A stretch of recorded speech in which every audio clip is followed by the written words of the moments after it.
श्रीमन्नारायण। भगवान ने इस प्रकार जो है वहां से विदा ली है। विदा लेने के बाद कहाँ पहुंचे हैं? मथुरा नगरी। अब देखो जैसे ही मथुरा नगरी पहुंचे तो कंस ने सबको मना कर दिया।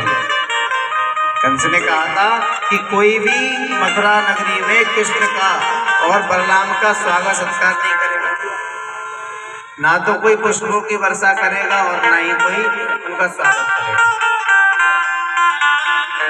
लेकिन मना करने के बाद भी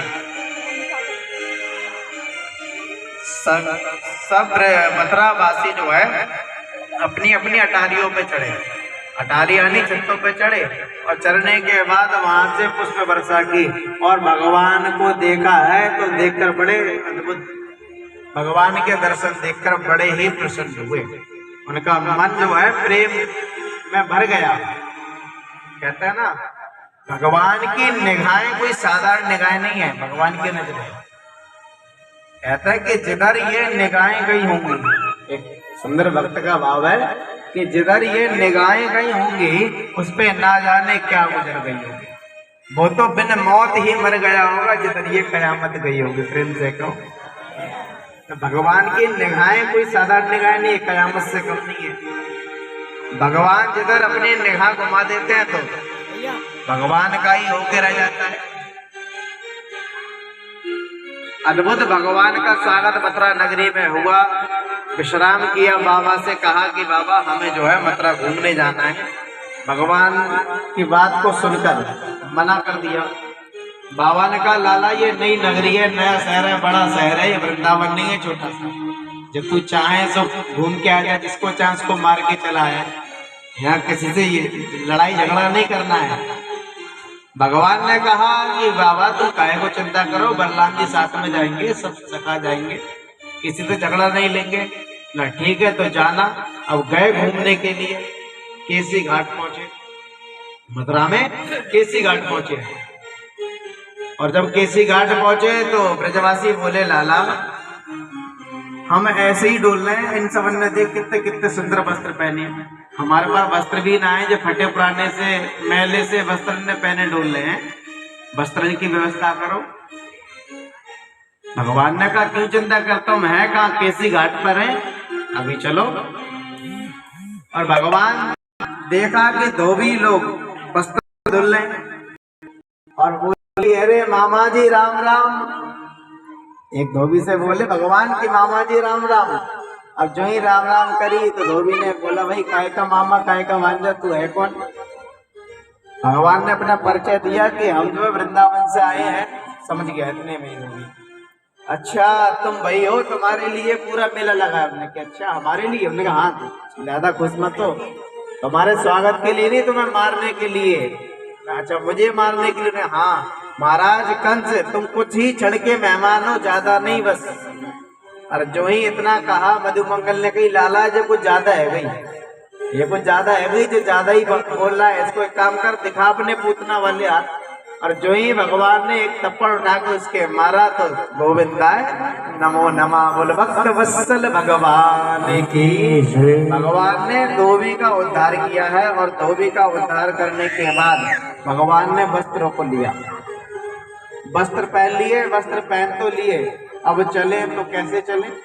झाड़ू नहीं जाए। प्रेम से अब बाल गोपाल छोटे छोटे थे, अब राजा महाराजाओं के थे, महाराज कंस के यहाँ पे करते थे।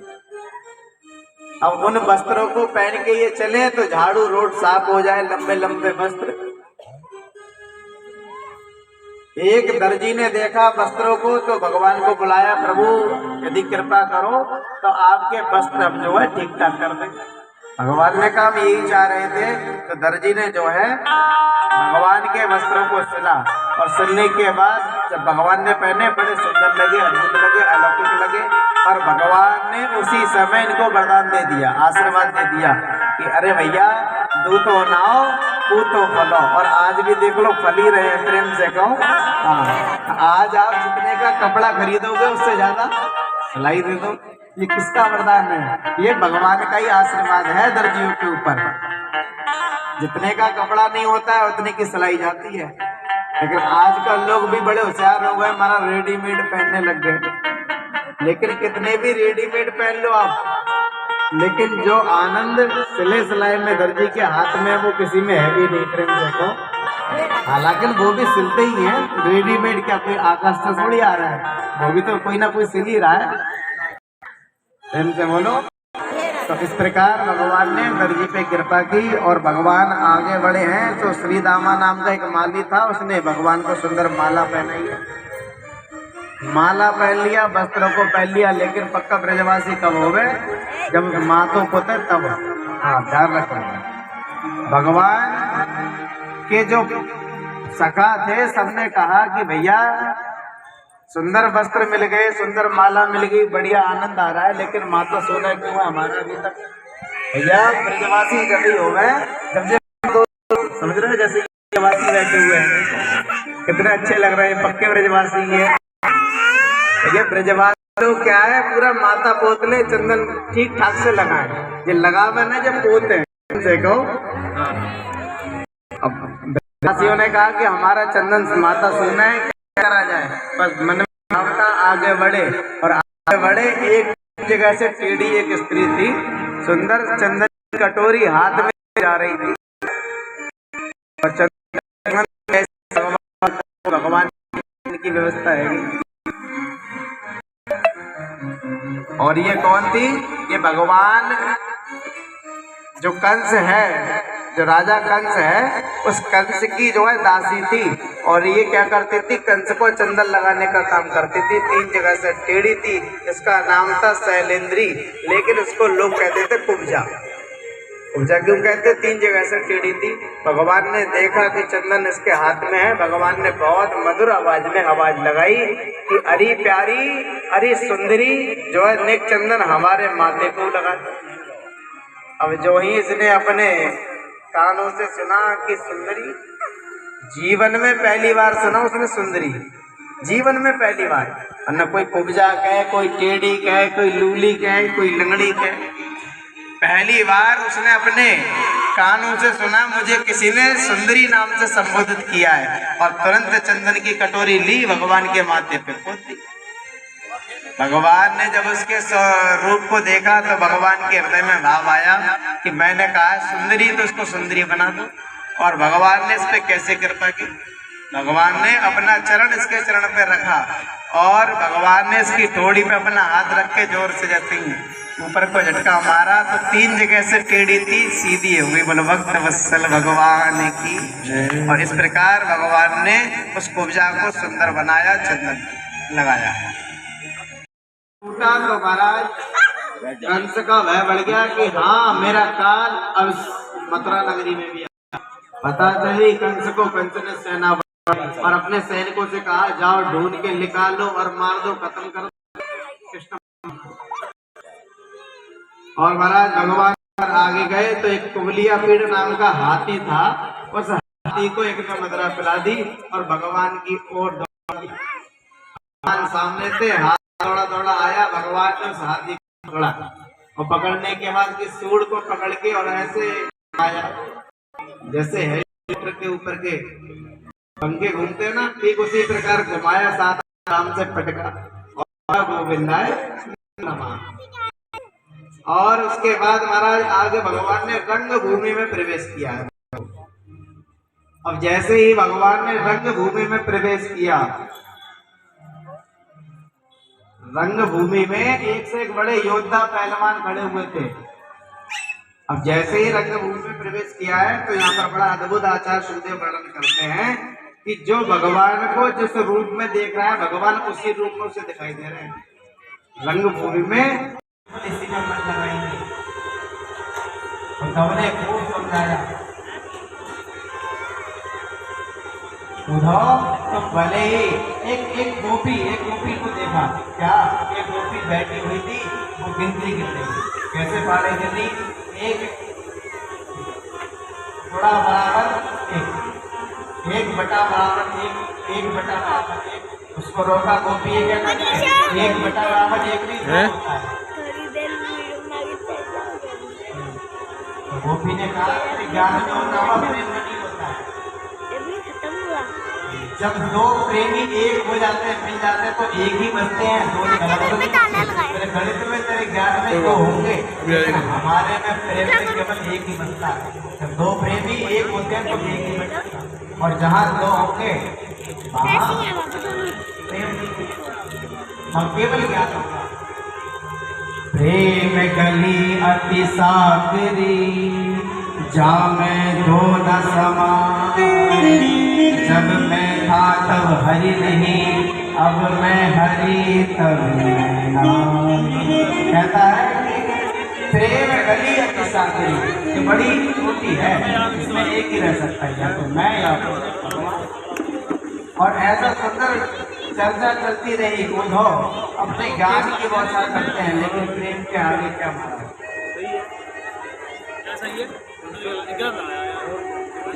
कूदो सूदो हो चलो, सुन गोपिन के बोले, और ज्ञान बजाई डुगडुगी, प्रेम बजायो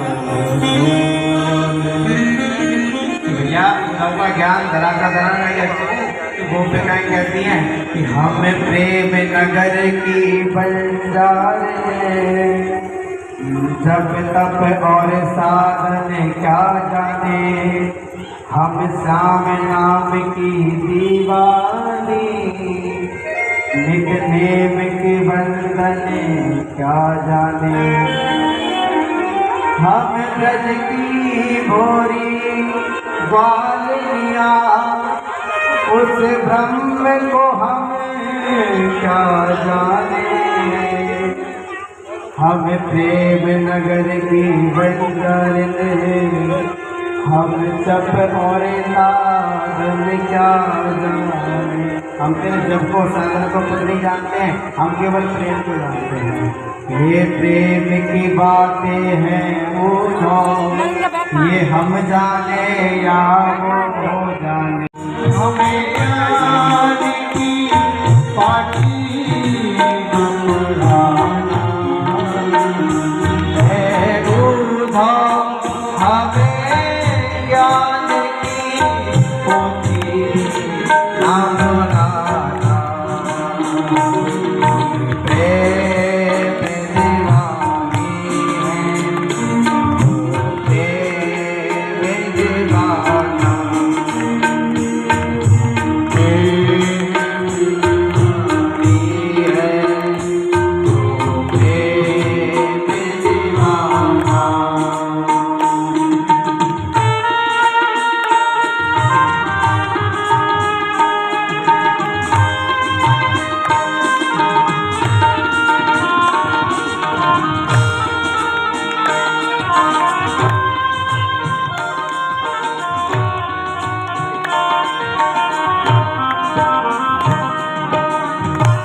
तन मन जीवन श्याम का, श्याम हमारा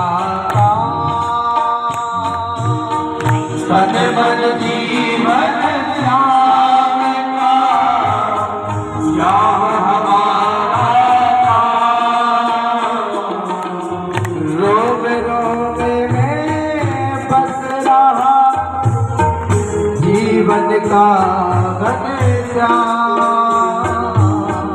रोग रोग में बस रहा जीवन का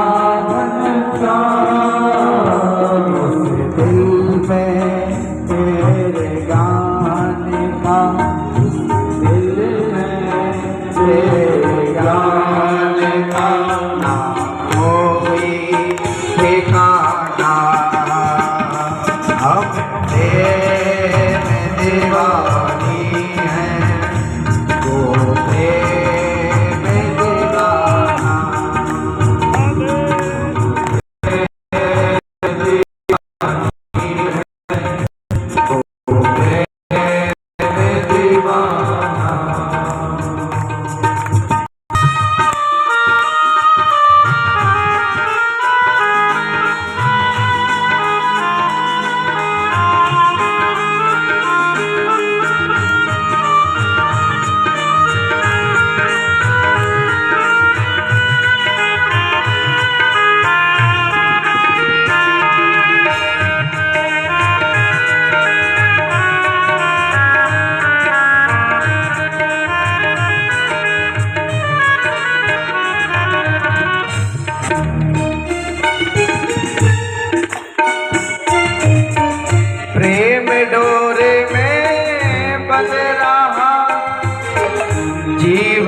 का आधार।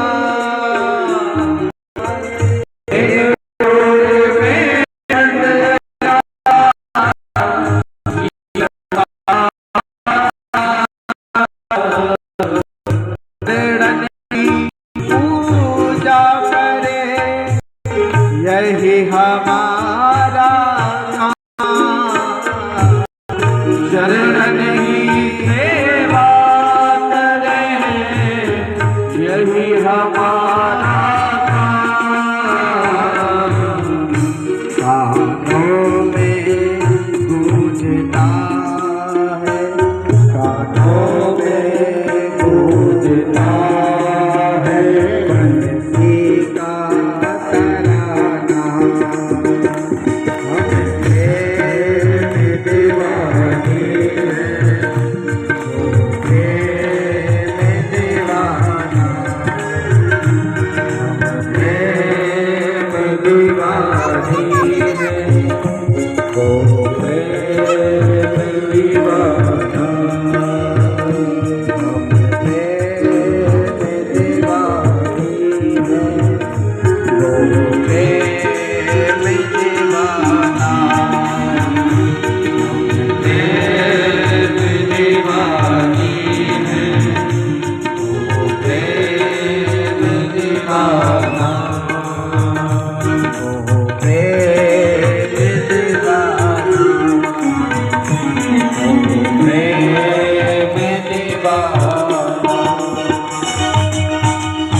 प्रकार सुंदर संवाद उद्धव और गोपी का हुआ है कि देखो भगवान ने इसीलिए भेजा था। उद्धव क्या था, ज्ञानी तो था लेकिन प्रेमी नहीं था।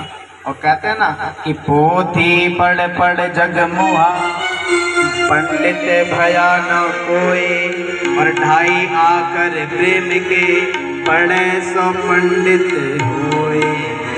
भैया ज्ञानी कितने भी हो जाओ लेकिन प्रेमी नहीं होंगे। इसीलिए उद्धव को वृंदावन भेजा। क्यों? क्योंकि वृंदावन प्रेम की पवित्र पाठशाला है। वृंदावन प्रेम की पवित्र पाठशाला है।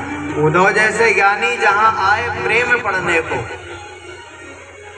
भगवान ने देखा कि ये ज्ञानी तो है लेकिन प्रेमी नहीं है, इसीलिए वृंदावन में एडमिशन करा दिया। ये वृंदावन एक प्रेम का स्कूल है। प्रेम से को उद्धव जब आए मथुरा तो आकर इन्होंने कह के तो गए थे कि बस मैं थोड़ी देर रुकूंगा। 6 माह बाद आए और 6 महीने लग गए इनको। और जब आए और आने के बाद इन्होंने भगवान को इतनी सुनाई कि बताओ तुम कैसे हो, तुम वास्तव में कपटी हो। गोपिकाएं सही कह रही थी। क्यों? अरे वो तुमसे इतना प्रेम करती है, तुम्हारे लिए इतना रुदन करती हैं, तुम्हें दर्शन के लिए वो व्याकुल हैं। तुम यहाँ पर बैठे हो, अरे जाके चले जाओ ना, दर्शन कर लेके आ जाओ। उन्होंने कहा, भगवान ने कहा देखो उद्धव, मैं एक बार तो बंधन से छूट गया लेकिन अब गया तो बंधन से छूट नहीं सकता। ऐसे तैसे तो मैंने एक बंधन ये इतनी मुश्किल से तो छोड़ के इनको यहाँ मथुरा आया, द्वारा चला गया तो द्वारा नहीं जा सकता। और तू चिंता मत कर। भगवान ने उसी समय उद्धव ने बड़ा भगवान को सुनाई है, गरीब को की। हाँ, इतनी सुनाई कि भगवान ने जब दर्शन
कंस बद कर दिया बेफिकर, माँ पिता कैद से मुक्त कर।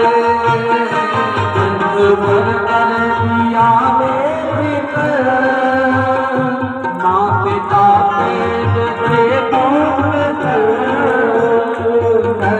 पद करे दिया कर बाप का कैद से मुक्त कर पद करे दिया बाप का कैद से मुक्त कर देख सकते हैं हम कर तमाम देख सकते हैं हम पर तमाम भगवान सुख दुख सारी भरती जपे तेरा नाम सारी भरती जपे तेरा नाम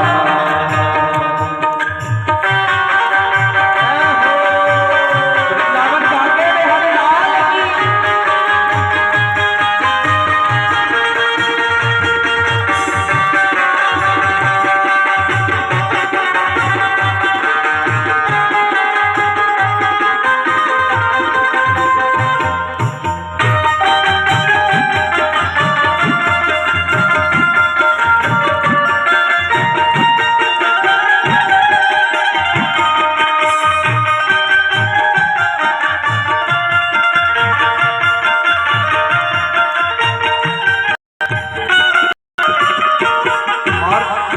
भगवान ने क्या किया उस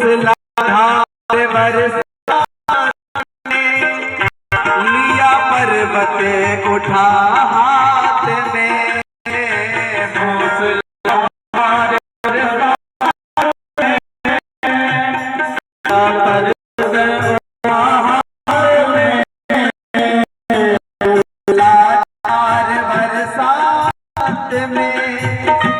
लिया पर्वत उठा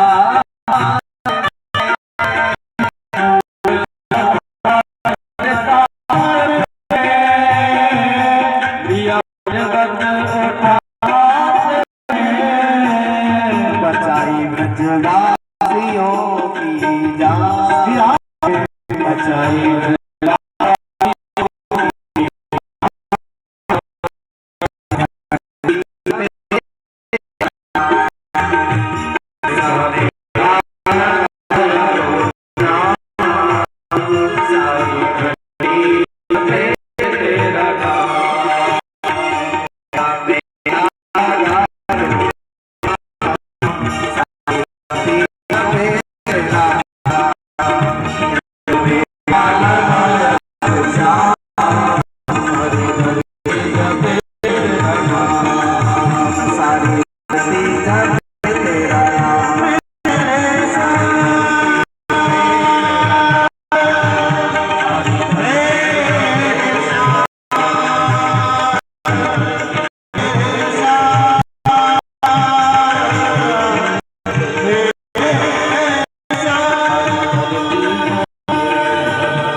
अपने पिताजी को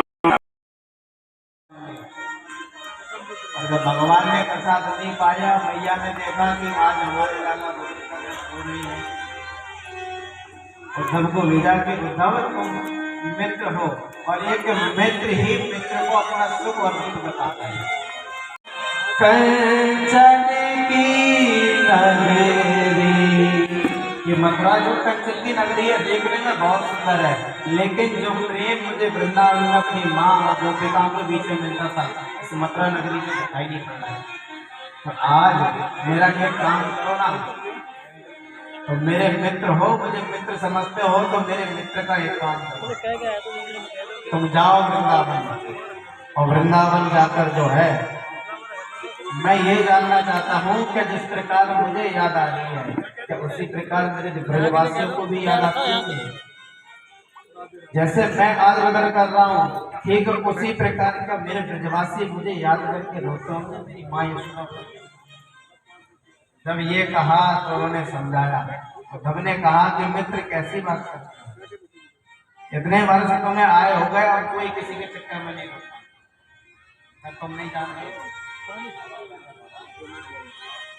तो मेरा एक काम करो कि तुम जाओ और जाकर जो है उनका मुझे मेरा संदेश उन तक लेके जाओ और उनका संदेश मुझ तक लेकर जाओ। भगवान ने कहा तो मेरी कमरिया लेके जाना।